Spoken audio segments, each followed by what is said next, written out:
طالبانو بله ورځ یو طالب ما ته ویلي وي چې زه داسې ښه کالي واغوندم داسې هغه پکې وي ملا باندې بده لګي وي ولې دې داسې کړي دي رښتیا د طالبانو ملایانو باندې دا چې د سړی داسې اکشن کې ګرځېږي هم درته خوند نه ورکوي که نه داسې ښه غاړه دي وي او دلته دې داسې ښه شیان پکې اچولي وي قل ورته وایه من حرم زینت الله چا حرام کړی د زینت الله التي اخرج لعباده هغه چې الله راویستلی بندګانو ته هېچا هم نه ده حرام کړی حتی نه ورېښه هم حرام دي یو طالبانو د فاسقانو سره تشبیه کول دا بیله مسله یو د ښځو سره تشبیه کول دا بیله مسله طالب جانه ډېر ښه نستوڼی یې جوړ کړی ته لږ ودرېږه ملګري دې نستوڼی یې ویني ودرېږه چې څادر دې خلاص کړه ما کېږده طالب داسې وروښی داسې نر غوندې وروښی ټولو ته قرآن باندې اوس خبر درته کوم طالبانو ومولید کېنه کمبل داسې نر ته ده چې داسې غاړه وي ها کومه ده کنداره ده خو غاړه داسې نه ده دا غاړه ځي او دا ده طالبان دا ویني طالبان کومه ده بل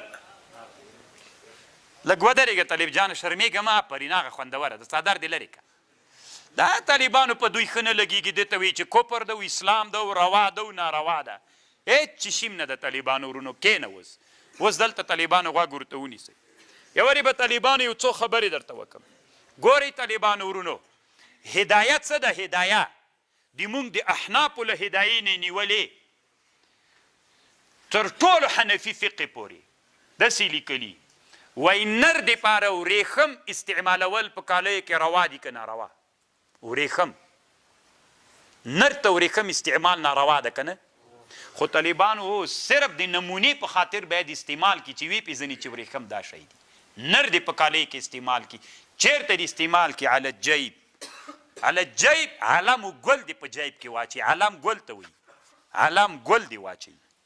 داسې دی چې ګل اچولی خطرناکه یو ګریوان کې یو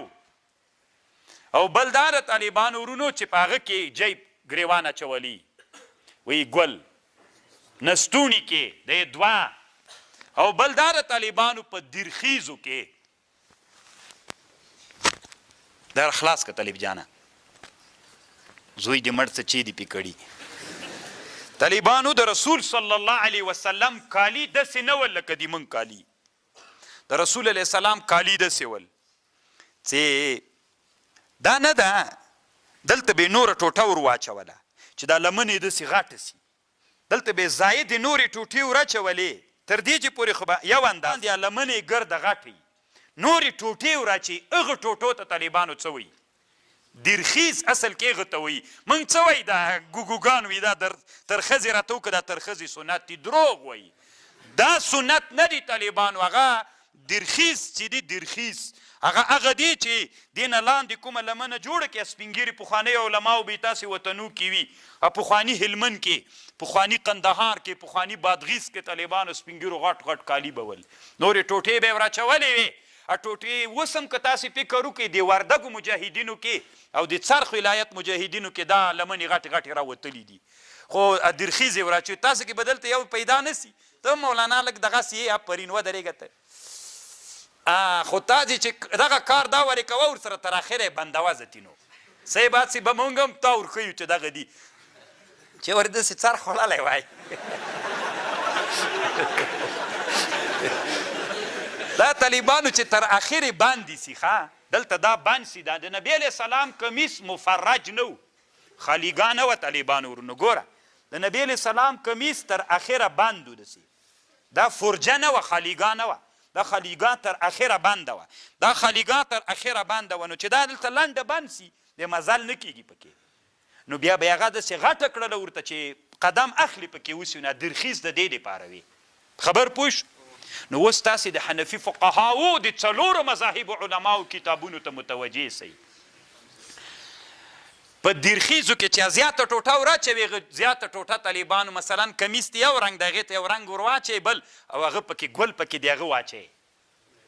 د ورېښمو ګل صحیح به پکې واچوي د مخې طرف ته او په دې نستونو کې واچوي په دې قسم په الله دا ټول حنفي فقها وایي چې دا روا ده د نر دپاره دا علم د نموزج ده د نر دپاره طالبانو امام محمد رحمه الله سیر الکبیر کې لیکي وی د نر دپاره تڼۍ د سرو زرو جایز دي د سرو زرو تڼۍ د نموزج دپاره دا کتاب دا د جهاد کتاب ده زه طالبان ته کله وایم مل دا امام محمد پوه ده چې دا شوقیان د دې شیان د مجاهدین طبیعت خلق دي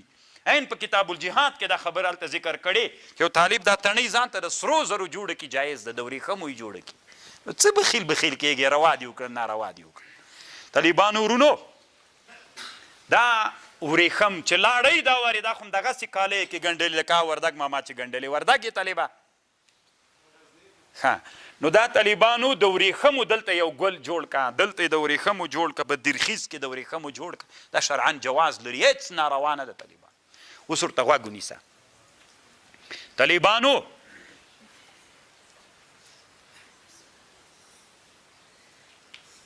روى انه عليه السلام خرج رسول الله السلام یو ورځ راووت وعليه رداء قیمته 1000 درهم نبی علیه السلام څادر اغوستی و څومره قیمتي و 1000 روپۍ طالبانو قیمت درلوده وابو حنیفه رضی الله عنه يرتدي برداء قیمته 400 درهم 400 درهم 400 درهم طالبانو سپین زر دي بیخي ډېرې غټې روپۍ کېږي بیخي ډېره غټه روپۍ د طالبانو وکان محمد امام محمد کوي طالبانو یلبس الثياب النفیسه ویقول ویلی بی ان لی نساء وجوار فازین نفسی کی لا ینظرن الى غیری ځان ورته ښایسته کوم چې بل څوک مې ونه ویني امام محمد ښه ځواني هم درلوده طالبانو لکه ډېر ښایسته و کالیو غوندم چې هغوی بل چاته ونه ګوري ما ته وګوري دا اسلام کې ناروا نه ده طالبانو ورونه اوس تاسې غوږ ورته نیسئ خو چې تشبیه ته لاړ نسي د فاسقانو سره د فاسق غوندې لباس به نه وي د چا غوندې به نه وي طالبانو بالکل هېڅ مشکل نه لري قل ورته وایه ګوره دا په ټول لباس کې چې که په څادر کې وي لکه موږ تاسې د هلمند د جنوب ولایتونو د کندهار او دغه ولایتونو کې څادرونه څه خطرناک څادرونه وي